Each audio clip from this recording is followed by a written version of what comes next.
things that you have to keep in perspective is that there are a lot of people that are planning to disrupt your destiny because of their own failures and even things that they failed to quit and failed to do.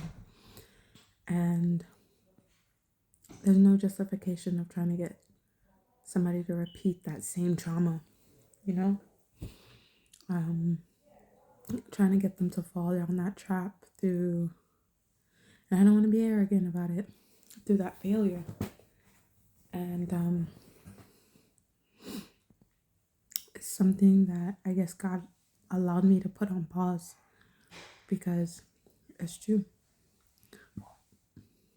And going forward into the future, you have so much of the weight of your own destiny. And if you have children, you have the weight of their destiny. And carrying that burden of just making all of like the wrong lifestyle choices. Even now, I'm not catering to myself like year in your future. I'm 31 years old. This is my future. And I don't even have to hold the weight of the past. If I don't want to. If you know it, then yes. But if you don't want to, then no. And just trying to get people to like repeat those failures. It's really sad, very vindictive, but you understand why. But it's not about understanding why, it's about you now. What is my future? What am I going to do? What is my potential? What is my husband's future potential? What are our children's future potential? What does that mean surviving in the world in 2026 with every harm that we've ever experienced, and why? Um, and why? And just how to adjust off of those stances, and again, what to let go of, and just being an absolute truth, because what they say, this truth will set you free. And mhm. And I'm still processing it. Still processing. I'm still processing how I've been conditioned myself, the lies that I've been conditioned in, the way that people think about things, and they try to indoctrinate me into thinking about those things that way.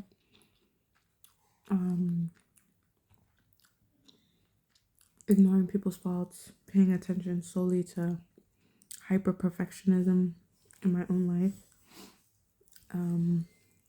But you would say like, oh, she's trying to be perfect, like somebody would project onto me. But when you hyper fixate on any part of your own perfectionism, it's like a cog that keeps going ding, ding, ding, ding, ding, ding, ding, ding, ding, again and again, and it's really hard, especially when you focus in on yourself too much. It's like you can't breathe, like you have something on your chest, really, really bad, and yeah, you don't have to hold that on your chest. Um, Especially if you don't. But sometimes when you have like the OCD perfectionism, you carry it anyway. Um, but really learning not to. Hmm? Yeah. I've been alive 31 years.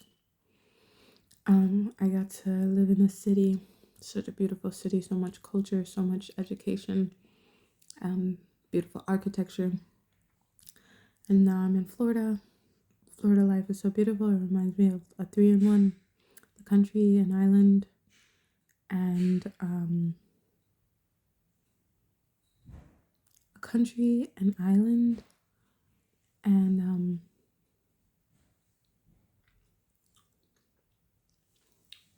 you said it the other day, a country, an island,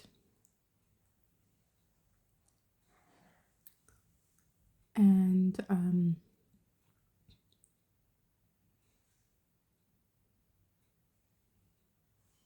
Maybe something mountainous. I don't know, but all of it. A country and an island, and a little bit of this. It has its city areas, and I was small minded. I was like, I want to move to Florida. But that's what I needed. I wasn't small minded. I knew I wanted a slow life. So, oh, like a desert, the desert, a country, and an island. And I knew that I needed a small life, but the city is so beautiful too, and there's so much to do there all the time. So I was very sad when I did have to leave because I was taking on a lot of the city for myself. Um, but what I was happy to leave was certain friendships. It was a social pressure of negative friendships where all they wanted to do was smoke and drink and take drugs and all of the sexual antics that they wanted to get into. I've been hit.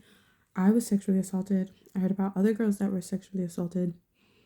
The women that encouraged it, the men that encouraged it, the lifestyle that they were trying to live as like being like a pimp, like being a pimp, like pimp lifestyles. And that was very negative. And obviously, as a brown girl, I don't want to stay in that forever. I want to live like a normal girl. And Florida is like opening up what it means to be a normal, real girl versus being trained to be a prostitute or being pimped or gang banging or cartelling, whatever it is like that. Um,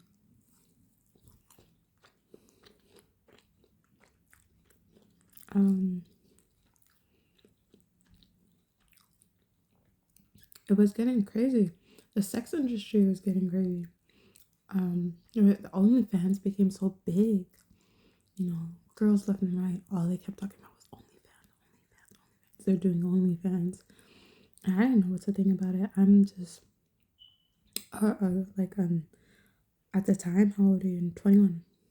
21-year-old woman just trying to have a normal life. I already see, like, I already knew, you know, being exposed to sex at a young girl, as a young girl. All of the other girls that got exposed to sex as a young girl, all of the weird things that they went through or they were a part of. And so I'm 21 now. I'm like, I want to have a regular life. I would tell everybody I want to have a wholesome life, and they didn't understand it. And some girls had weird insecurities. They're like, what do you mean a guy's not gonna like me if I expose my titties and my vagina on screen? I was just saying, girl, it's not the best option. And it's a crazy psychosis to explain. Someone said I might go crazy. It was a crazy psychosis to explain because I understand now as I'm older when people say I want your body, you know what I would do with it? Which I've been saying for several days now, is that they wanted to use their body for my body for a sexual experience. And I never understood that. I always rejected it, and I used to be like, well, I don't want anybody focusing on my body. I want to be taken as a serious human being, an intelligent woman. And I would say that all the time. I would yell and argue with my mother. Well, I don't want anybody paying attention. And I wanted to be taken seriously. I wanted cool jobs. I really wanted to work at a library. I really wanted to work at the movie theater. I really wanted to work at a bookshop. I really wanted to volunteer. I really wanted to join the dance school.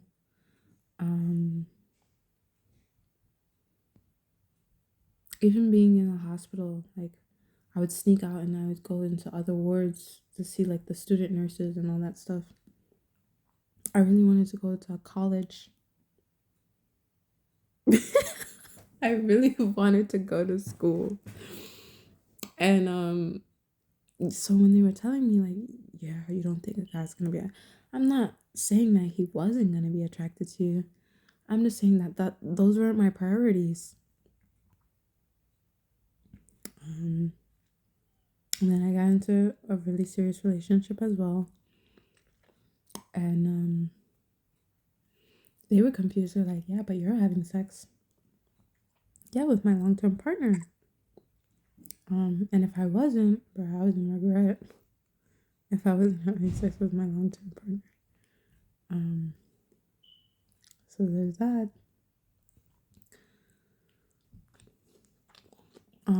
Okay.